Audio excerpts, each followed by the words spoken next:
예, 안녕하세요. 이별은 있다 이동현 변호사입니다. 예, 오늘은 강간 혐의를 받고 있다면 어떻게 대응해야 되는지에 대해서 한번 알아보도록 하겠습니다. 제가 이제 오늘의 주제를 선택하게 된 이유는 이 최근에 이 뭐 코로나도 풀리고 만남도 많아지고 그다음에 이제 뭐 소개팅 어플도 많이 발달돼 있고 그다음에 휴가철도 다가오고 뭐 그래서 그런지 몰라도 강간 혐의를 받고 있다면서 저한테 뭐 문의를 하시거나 상담을 요청하시는 분들이 많은데 그거에 대해서 간략하게나마 답변을 드리고자 오늘의 주제를 선택해 보았습니다. 우선 들어가기 앞서 강간죄 그리고 강간죄는 뭐고 처벌은 어떻게 되는지 한번 보도록 하겠습니다. 강간죄는 폭행 협박으로 사람을 강간한 경우를 의미하고 형법은 이를 3년 이상의 유기징역에 처하도록 규정하고 있습니다. 여기서 폭행 협박이 있었는지 여부가 중점이 되는데 폭행 협박이 있었는지 여부는 법원에서는 폭행 협박의 내용과 정도는 물론 유형력을 행사하게 된 경위, 그다음에 피해자의 관계, 행위 당시와 그 후의 정황 등 모든 사정을 종합하여 피해자가 당시 처했던 구체적인 상황을 기준으로 판단하여야 하며 사후적으로 보아 피해자가 범행 현장을 벗어날 수 있었다거나 피해자가 사력을 다하여 반항하지 않았다는 사정만으로 가해자의 폭행 협박이 피해자의 한 거를 현저하게 곤란한 정도에 이르지 않았다고 섣불리 단정해서는 안 된다고 법원은 보고 있습니다. 지금 보시면 아시겠지만 뭐 이제 저한테 뭐 상담하시거나 뭐 문의를 하시면서 이렇게 말씀하시는 게 있는데 뭐 그 충분히 피할 수 있는 상황이었는데 뭐 안 피했다 피해자가 뭐 이렇게 주장하시는 분들도 있습니다. 그런데 이제 보시면 판례도 보시면 사후적으로 보아 피해자가 범행 현장을 벗어날 수 있었다거나 피해자가 사력을 다하여 반항하지 않았다는 사정만으로 가해자의 폭행 협박이 피해자의 한 거를 곤란하고 한 거를 현저하게 곤란할 정도에 이르지 않았다고 단정할 수 없다는 거는 단정해서는 안 된다고 하는 거는 이런 상황 이렇게 결과적으로 봐 요렇게 보였을 수는 있어도 폭행 협박이 없었다고 할 수 없다. 즉 폭행 협박이 있다고도 볼 수 있다라는 취지의 판례입니다. 그래서 요거 잘 알아두셔야 된다는 거. 그리고 강간죄는 처벌 수익이 굉장히 높다는 거. 그거 잘 알아두셨으면 좋겠습니다. 그럼 이제 오늘의 주제인 강간 혐의를 받고 있다면 한번 보도록 하겠습니다. 강간 혐의를 받고 있다면 우선 억울한 경우가 있고 실제 강간을 한 경우가 있겠죠. 그럼 보도록 하겠습니다. 우선 억울한 경우부터 피해자 내지 피고인은 피해자가 주고받은 메시지 내용, 뭐 CCTV 영상, 그다음에 블랙박스 영상 등 객관적인 자료를 바탕으로 피해자가 서로 합의하에 성관계를 하였을 뿐 폭행 협박을 행사하여 폭행 협박을 하여 행사하여 피해자를 강간한 사실이 전혀 없다는 점에 대해서 법률적인 관점에서 합리적으로 주장 입증해야지 혐의를 벗을 수 있습니다. 피해자가 주고받은 내용은 이제 성관계 전후에 이제 서로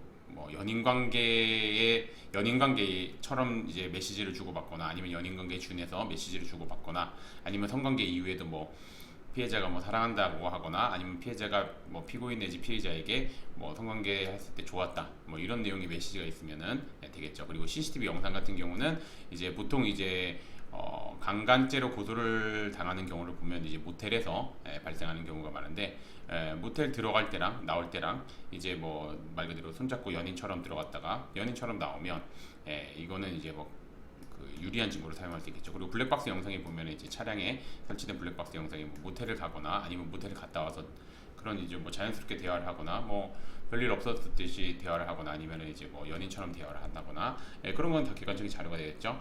그 외에도 필요한 자료들이 각 사안마다 있을 겁니다. 그래서 그런 자료들을 이제 확보해 가지고 서로 합의하에 성관계를 하였을 뿐 위에서 말한 아까 그 판례에서 말한 폭행 협박 이런 게 없었다는 거를 좀 합리적으로 법률적인 관점에서 합리적으로 주장을 해야지 혐의를 벗을 수 있습니다. 단지 억울하다 이렇게 감정적으로만 호소를 해서는 혐의 벗을 수 없습니다. 계속해서 보겠습니다. 실제 강간을 한 경우가 있습니다. 피해자 내지 피고인은 혐의를 인정하고 피해자와 빠르게 합의하는 한편 합의가 굉장히 중요합니다. 그리고 이제 계속해서 보면 반성문, 탄원서, 정식과 진료 내역서, 성 관련 교육이 있었중 등 다양한 양형 자료를 바탕으로 진심으로 반성하고 있다는 점, 정식과 진료 및 성 관련 교육을 이수하는 등 재범을 저지르지 않게 최선을 다하고 있다는 점, 그다음에 피해자와 합의를 하였고 피해자는 처벌을 원하지 않는다는 점, 이거를 적극적으로 어필해야지 기소유예나 집행유예 등 원하는 결과를 얻을 수 있습니다.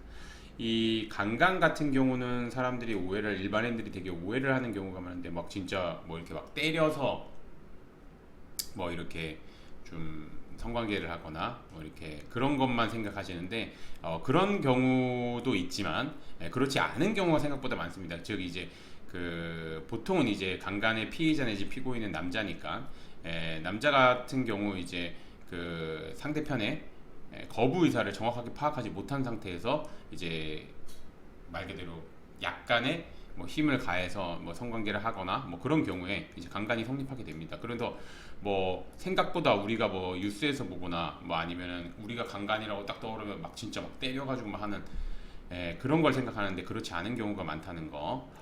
그래서 이제 강간 혐의를 받는 경우가 꽤 많습니다. 일반인들이.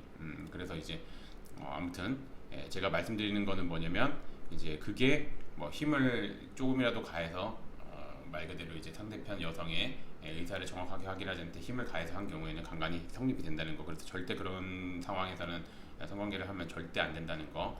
그거 하나 말씀드리고 그리고 이제 만약에 실제 이제 뭐 일이 벌어져 가지고 이제 강간이 이제 말 그대로 이제 범행이 발생한 거죠. 범행이 발생한 경우에는 혐의를 인정하고 피해자랑 빠르게 합의하고 용서를 구해야 되겠죠. 합의의 전제는 용서를 구하고 그다음에 이제 그 외에도 정치과 진로 내역서, 성관련 교육이 등등 이런 거를 바탕으로 재범을 저지르지 않겠다는 점 그런 걸 어필을 해야지 이제 원하는 결과 얻을 수 있다는 거 다시 한번 말씀드리겠습니다. 그래서 제가 우선은 좀 강조드리고자 하는 건 상대편의 명확한 의사가 없으면 몸을 만지거나 뭐 성관계를 하거나 해서는 절대 안 된다는 거 다시 한번 말씀드리겠습니다. 그래서 요거는 제가 진행했던 사건이고 요건 억울한 상황이었습니다. 그래서 이제 뭐 카카오톡 뭐 메시지랑 그다음에 이제 블랙박스 영상 등 자료를 바탕으로 해가지고 이제 불송치 받았던 사건이고 요것도 마찬가지입니다. 범죄 혐의가 인정되지 않는 혐의 없다. 요것도 마찬가지로 불송치 받았던 사건입니다. 그리고 요거는 제가 혐의 없음 불기소 받았던 사건이고 제가 진행했던 사건이고 그다음에 이거 강간미수도 혐의 없음 증거불충분 이거 제가 진행했던 사건입니다. 그리고 이제 보시면 이건 특수강간 두 명이서 이제 그 뭐 요거는 그냥 좀 설명을 해드리면 뭐 이제 두 명이서 여성 두 명과 남성 두 명이 이제 놀러 가가지고 이제 파트너를 서로 뭐 이제 뭐 게임도 하고 뭐 이러다가 이제 파트너를 그러니까 다 친구였습니다. 다 친구였는데 뭐 이제 파트너를 바꿔서 성관계를 하고 또 바꿔서 성관계를 하고 그래서 이제 그 중 한 명이 특수강간이라고 그러니까 두 명 이상이 한 명을 강간했다 뭐 이런 식으로 이제 주장하면서 특수강간이라고 주장했던 건데 이거 혐의 없음 나왔던 부분입니다. 요거는 뭐 같이 있었던 그 여성분의 진술도 뭐 그런 상황이 전혀 아니라는 게 다 입증이 됐고 이랬기 때문에 그렇게 나왔던 사건이고 요거는 기소 이후에 나왔던 사건인데 보통 이제 강간죄 같은 경우 기소 이후에 나오지가 않습니다. 일반적으로 기소 이후에 나오진 않는데 이거는 이제 그 검찰에서 조사를 받으면서 뭐 아무튼 이제 피해자랑 합의 서로 원만하게 하고 하면은 이제 검사님께서 기소유예를 내려주신다는 그런 의사도 표시하고 그다음에 이제 저도 그런 걸 좀 많이 어필했습니다. 이제 그 아무래도 이제 이 사건은 제가 이제 대학생이었는데 그래서 뭐 그런 부분도 좀 언급했습니다. 대학생이고 뭐 이제 뭐 집안도 어렵고 뭐 이런저런 사정들 좀 말씀드려서 검찰 조사할 때 그래서 이제 피해자랑 합의가 됐고 그 다음에 기소유예를 받았던 사건입니다. 요거는 제가 주거침 강간 무죄를 받았던 사건입니다. 요거는 뭐 제가 간략하게 말씀드리고자 드리면 이제 뭐 되게 죄명은 되게 어마무시한데 우선은 요 여성분이 좀 자체가 신고에서부터 정말 좀 뭔가 이상했습니다. 신고에서부터. 왜냐면은 이 피고인이랑 이제 그 말 그대로 피해자라고 주장했던 분은 이제 연인 관계였는데 뭐 아무튼 다툼에 뭐 좀 다투고 뭐 그랬었는데 아무튼 집으로 오라고 해서 집으로 갔고 거기서 이제 뭐 자연스럽게 뭐 성관계를 하고 그 다음에 뭐 그렇게 이루어졌는데 뭐 갑자기 이제 주거 침입으로 먼저 신고를 했고 그 다음에 이제 뭐 강간으로 또 신고를 하고 그 사이에서 이제 뭐 친구들이나 뭐 이런 사람들이 관여를 했고 뭐 아무튼 굉장히 좀 일반적이진 않았습니다. 기록들도 제가 곰곰이 살펴봤을 때. 근데 뭐 그런 것들, 그런 부분들, 일반적이지 않은 부분들을 제가 어필을 하면서 이거는 무죄 받았던 사건입니다. 그래서 보시면 강간죄는 혐의가 인정되면 매우 엄중하게 처벌될 수 있습니다. 아까 보셨죠? 3년 이상의 유기징역에 처하도록 규정하고 있습니다. 그래서 혐의 인정 여부와 상관없이 초기부터 적극적으로 대응해야 됩니다. 뭐 혐의를 부인하면 부인하는 대로 적극적으로 자료 확보하고 대응을 해야 되는 부분이고, 법리적으로 주장을 하면서 대응을 해야 되는 부분이고, 혐의를 인정하면 인정하는 대로 피해자랑 빨리 합의하고, 그다음에 양형자료 준비해서 재범 위험성 없다는 것도 보여주면서 뭐 받을 수 있으면 기소유예 받고, 안 되면은 뭐 그 집행유예라도 받아야 되니까 그런 식으로 이제 대응을 해야 되는 부분입니다. 그래서 최근 수사기관은 피해자의 진술에 더욱 무게를 두고 조사하고 있습니다. 그리고 법원은 성인지 감수성 근거로 객관적 자료가 없다고 하더라도 피해자 진술만으로 유죄 판결을 내리고 있을 뿐만 아니라, 아까 판례에서 보셔서 아시겠지만 사후적으로 판단해서는 안 된다고 보고 있어서 강간죄가 과거보다는 성립이 좀 더 쉽게 될 수 있습니다. 그래서 제가 아까도 좀 이렇게 시간을 들여서 말씀드렸죠. 강간죄를 생각하면 일반적으로 막 폭행 진짜 막 때려서 막 엄청 뭐 이렇게 막 때려서 정말 이렇게 성관계를 하거나 막 이런 경우 생각하는데, 그렇지 않은 경우가 솔직히 말씀드리면 실무에서는 더욱 많습니다.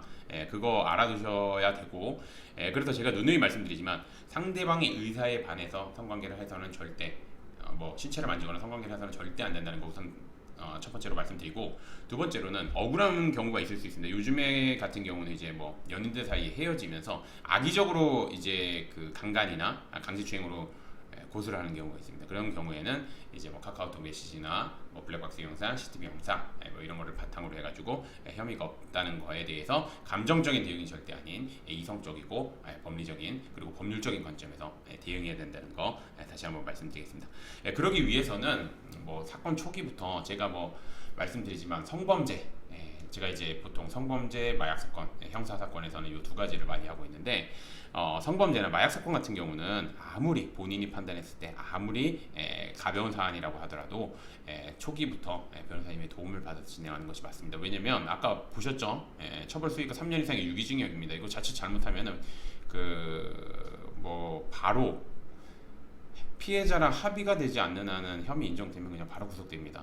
그거 잘 알아두셔야 되고, 그렇기 때문에 제가 말씀드린 건 초기부터 혐의를 인정하든 부인하든 초기부터 변호사님 도움을 받아서 하나하나 대응하고 시기에 맞춰서 대응하고 준비하는 것이 맞다고 생각합니다. 그리고 이제 그 변호사님을 선임하실 때는 고려하셔야 될 게, 우선 첫 번째로는 이제 성 관련해 가지고 많은 사건을 다뤄보신 변호사님이신지, 그거는 뭐 상담 뭐 인터넷 찾아보셔도 되고 상담을 통해서도 알 수 있지만, 특히나 이제 인터넷 찾아보실 때 뭐 광고나 이런 거에 좀 많이 현혹돼 가지고 가셨다가 이제 실망을 하고 저한테 이제 뭐 1심에서 유죄 받고 2심에서 저한테 와서 이제 뭐 제가 이제 항소심 진행해 가지고 무죄를 받거나 뭐 그런 경우가 많은데, 그런 거에 현혹되지 마시고, 그 변호사님이 뭐 만약에 뭐 개인적으로 운영하는 블로그가 있거나 아니면 개인적으로 뭔가 하는 게 있으면 그런 거를 이제 직접 보고 직접 쓰셨는지 확인하시고, 그다음에 사건 진행한 거에서 두 번째로는 이제 확인하셔야 되는 게, 이제 진행했던 사건에서